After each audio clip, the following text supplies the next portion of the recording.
Hi friends, welcome to Shri ఆచార్య.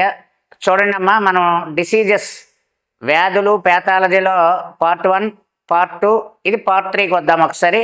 ఈ part 3లో నేను ఎక్కువ డిసీజులు అయితే రాయలేదు, రెండు డిసీజుల గురించి చెప్పాలనుకుంటున్నాను. ఇది వైరల్ డిసీజ్లో AIDS full form acquired immuno deficiency syndrome. ఎందుకంటే ఇక్కడ ఇవన్నీ చూసి రాసేవాళ్ళు కాకుండా మీరు వింటే 1-2 సార్లు వచ్చేస్తుంది. ఎక్వైర్డ్ ఇమ్యూనో డెఫిషియన్సీ సిండ్రోమ్, దీన్నే ఎయిడ్స్ అంటారు. అలాగే సహజంగా మనం సంపాదించిన రక్షణ వ్యవస్థను నాశనం చేసే ఒక క్రిమినే ఎయిడ్స్ అని అంటారు. AIDS is caused by HIV virus.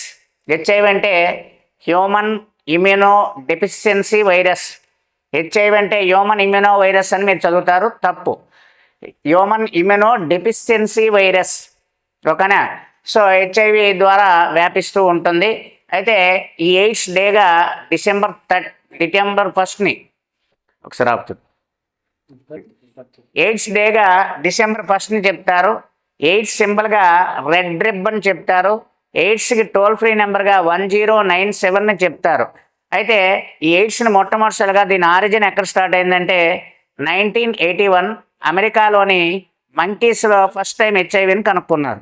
తర్వాత 1983లో ఫ్రాన్స్ క్యాపిటల్ ప్యారిస్లో లుక్ మాంటీ గార్నియర్ అనే సైంటిస్టు మొట్టమొదటిసారిగా హ్యూమన్ బీయింగ్స్ మానవుల్లో కనుక్కున్నాడు. అలాగే సెకండ్ కేసు 1984లో అమెరికాలోని రాబర్ట్ గాలో అనే పర్సన్ సెకండ్ కేసును కనుక్కోవడం జరిగింది.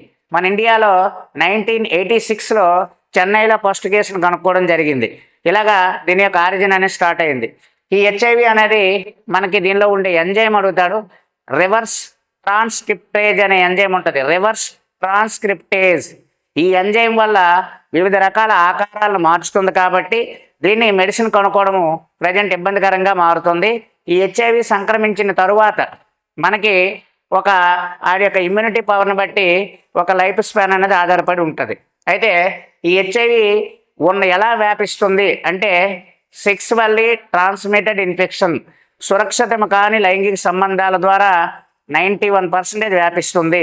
రెండోది బ్లడ్ ట్రాన్స్ఫ్యూజన్, రక్త ప్రవేశము, ఇతరుల హెచ్ఐవి ఉన్న పర్సన్ యొక్క రక్తం ఎక్కించినప్పుడు కూడా వచ్చే అవకాశం ఉంటుంది. అలాగే మనకి స్పెర్మ్ సెల్, శుక్రకణాలు, అలాగే యూజెనిక్ ఫ్లూయిడ్స్, ఇలాగే మదర్ టు చైల్డ్ రకరకాలుగా వ్యాపించే అవకాశం అయితే ఉంటుంది. ఎవరికైతే హెచ్ఐవి సోకిందో వాళ్ళకి చేసే టెస్టులు 4 ఉంటాయి. 4గిట్లో ఏ టెస్ట్ చేసినా సరిపోతుంది. దానిలో కీలకమైన test ELISA test, ELISA ELISA test. రెండోది PCR test, polymerise chain reaction test. మూడోది WBT test, western blood test. 4వది ట్రైడాట్ టెస్ట్. ఈ 4 టెస్టులు ఏదో ఒక టెస్ట్ చేస్తే దానిలో పాజిటివ్ అని వచ్చిందంటే హెచ్ఐవి ఉన్నట్టుగా మనం గుర్తిస్తారు. మరి హెచ్ఐవి గురించి వరల్డ్ లెవెల్లో అయితే వరల్డ్ హెల్త్ ఆర్గనైజేషను, ఇండియా లెవెల్లో అయితే నేషనల్ ఎయిడ్స్ కంట్రోల్ ఆర్గనైజేషన్ న్యూఢిల్లీలో ఉంది, NACO అంటారు. వీళ్ళు సంయుక్తంగా దీని కార్యక్రమాలు చేపట్టడం జరుగుతుంది. అయితే హెచ్ఐవి వచ్చిన పర్సన్స్కి చేసే థెరపీని యాంటీ రిట్రోవైరల్ థెరపీ అని కూడా అంటారు. హెచ్ఐవి రాకుండా మనకు NACO వారు కొన్ని స్కిల్స్ ఇచ్చారు.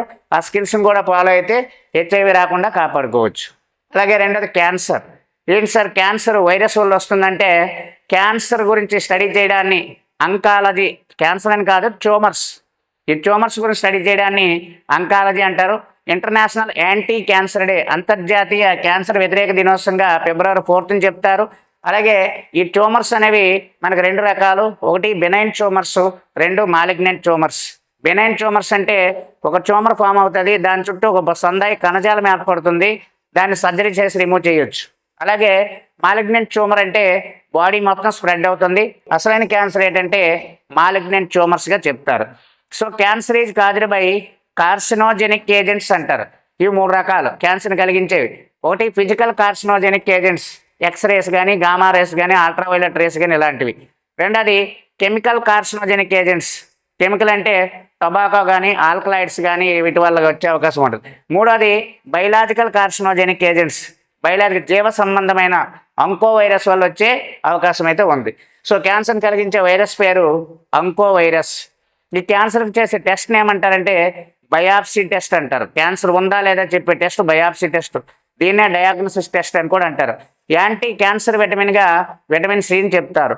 ఓకేనా. ఈ క్యాన్సర్ ఒక మనకి ఎపిథీలియల్ టిష్యూ, ఉపకళా కణజాల గొంతు, జీర్ణ వ్యవస్థగా వీటికి వస్తే దాన్ని కార్సినోమా అంటారు. అలాగే మజిల్స్ కండరాలకు వస్తే సార్కోమా అంటారు. లింపోసైట్స్కి వస్తే లింపోమా అంటారు. స్కిన్కి వస్తే మెలనోమా అని కూడా పిలుస్తుంటారు. ఇలాగ రకరకాల పేర్లతో పిలుస్తారు. సో క్యాన్సర్ రాకుండా ప్రజెంట్ క్యాన్సర్కి ఎక్కువగా మనకు బారిన పడే అవకాశం ఉంది. భారతదేశంలో ఫేమస్ క్యాన్సర్ రీసెర్చ్ ఇన్స్టిట్యూట్ ముంబైలో ఉంది, అలాగే కలకత్తాలో కూడా ఉంది.